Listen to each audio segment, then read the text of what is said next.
What's going on, everybody? It's Frank from 5 AM Ramen here, and I am in the Higashikurume area of Tokyo. Beautiful scenery, very residential, and the cherry blossoms are in full bloom. But of course, I'm here for ramen, and there's pretty much just one ramen restaurant that is a must visit here in Higashikurume.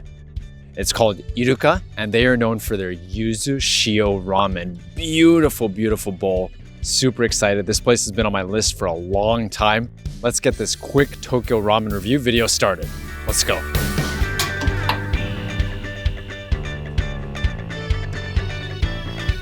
For those of you new to this channel, 5 AM Ramen is all things ramen, bringing you firsthand the very best ramen info from Japan. I'm Frank, and I basically eat ramen for a living. What a life. Today, we're in Higashikurume City, a city in northwest Tokyo. I bet you there are people in Tokyo who haven't even heard of Higashikurume. It's a city over 100,000 people, but some Tokyoites may not have heard of it just because Tokyo is so insanely big. If you live over here, you may not know about Higashikurume, for example. Whether this is an exaggeration or not, the point is that Tokyo is a huge ramen playground. So, I'm in Higashikurume City. You may have noticed the cherry blossoms, or sakura. This was indeed filmed last spring. Let's just say I have a ridiculous amount of ramen backlog. For reference, cherry blossom season in Japan is for the most part from March to April, but for some northern areas like Hokkaido, it's May. Anyways, this isn't a cherry blossom forecast channel, it's a ramen one. The ramen restaurant we're focusing on is Iruka Tokyo. Iruka means dolphin. The owner really likes dolphins, apparently. Do expect a line when you visit Iruka. There'll be a menu to look at outside while you're waiting, and they may even have tea for you. Now, Iruka's top seller is a Yuzu Shio RAMEN. Look how stunning it is. Yuzu is a Japanese citrus, and some people say it's like a meeting of lime, lemon, and grapefruit. Shio is salt. So this is a salt-seasoned ramen with yuzu. Yuzu Shio RAMEN. I love Iruka's take on this style. The seasoning is 10 types of salt and also flying fish and other dried fish, or niboshi. The soup is high-grade Nagoya kochin and daisen chicken, but there's also pork, shellfish, and Japanese spiny lobster. The chicken oil on top of the soup really drives home the chicken flavor. There are other things going on too, including these mysterious ingredients over here. I'll get to this in my recap on the ground now.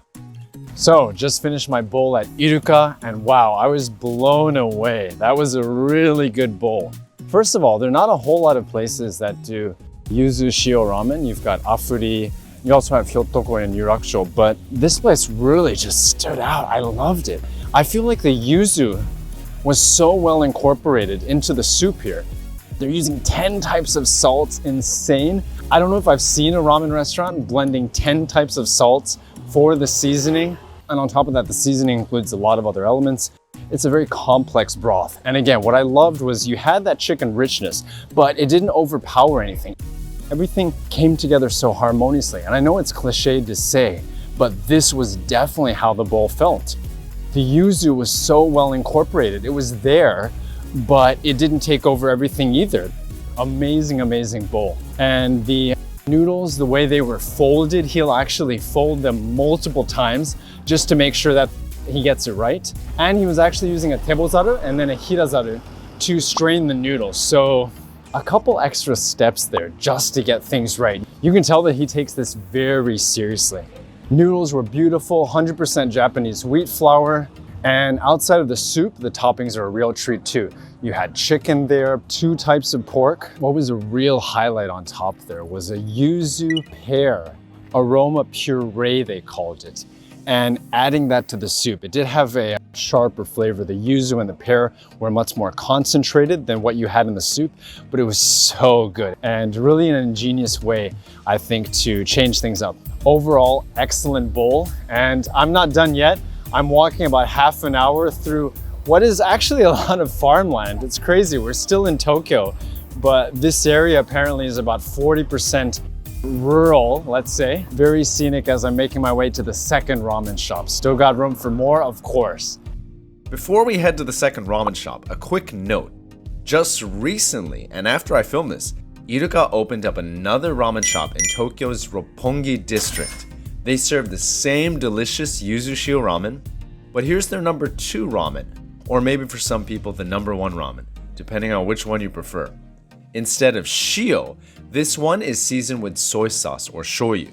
There's no yuzu here, but instead an undercurrent of porcini mushroom. Instead of the pear puree, there's a paste made from truffles and multiple types of mushrooms. This is a great bowl too, but my heart is still with the Yuzu Shio ramen. Okay, let's get back to Higashikurume City.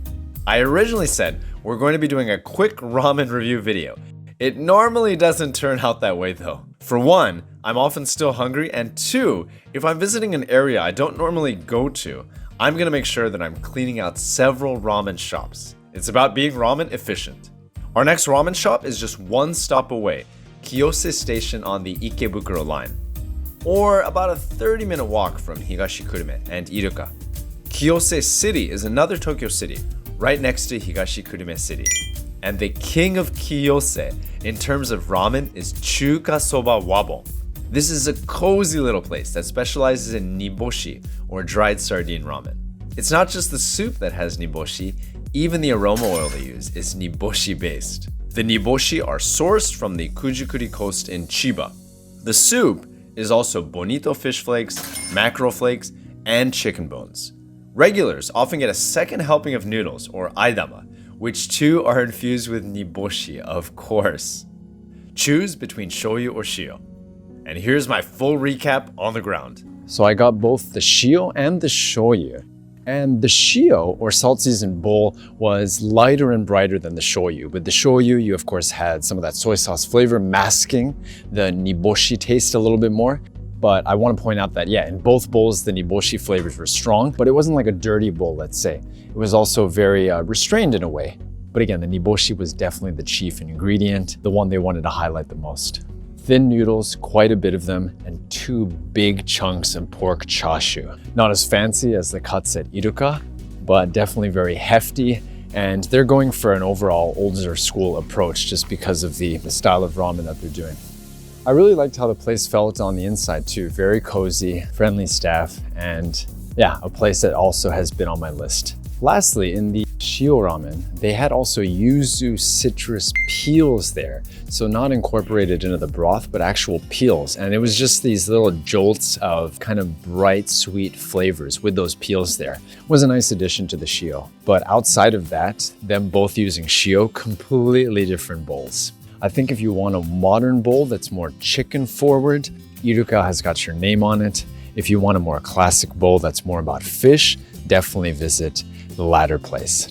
Now I actually filmed my outro / goodbye right after this, but there's one more ramen shop I'll introduce that I visited the same evening.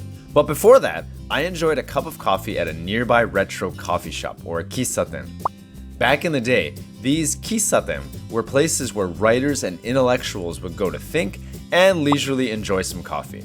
I don't think I fit into the intellectual camp, but I do like to write. In this massive city, there's always gems to be found in between ramen bowls.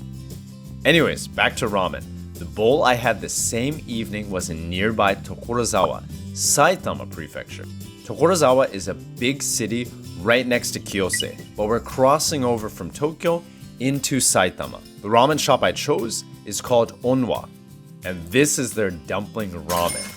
I liked it a lot. The owner and chef has a background in Taiwanese cuisine, and this is definitely reflected in the bowl. It has a bold, sweetly flavored soy sauce with a nice herbal flavor in the soup. And that soup is pork bones, chicken bones, scallops, and other seafood elements. It's the dumplings though that are divine here. They're closer to soup dumplings as they're really hot inside, and they contain both pork and shrimp. They're also seasoned with the same Taiwanese soy sauce that he uses to season the ramen soup. Tokorozawa has a lot of great ramen. Feel free to check out the last video I did in Tokorozawa, which is when I met up with Brian from Ramen Adventures for a big ramen event that was happening there. Alrighty, so I wanted to introduce that last bowl of the day, and now that I've done that, from the same spot in Kiyose, we can get back to me closing out the video. And I hope you enjoyed this video. If that's the case, please hit that like button and consider subscribing. This is Frank from 5 AM Ramen signing out, and I hope to see you in the next video. Thanks again for tuning in. I don't know if I've seen a ramen restaurant that is blending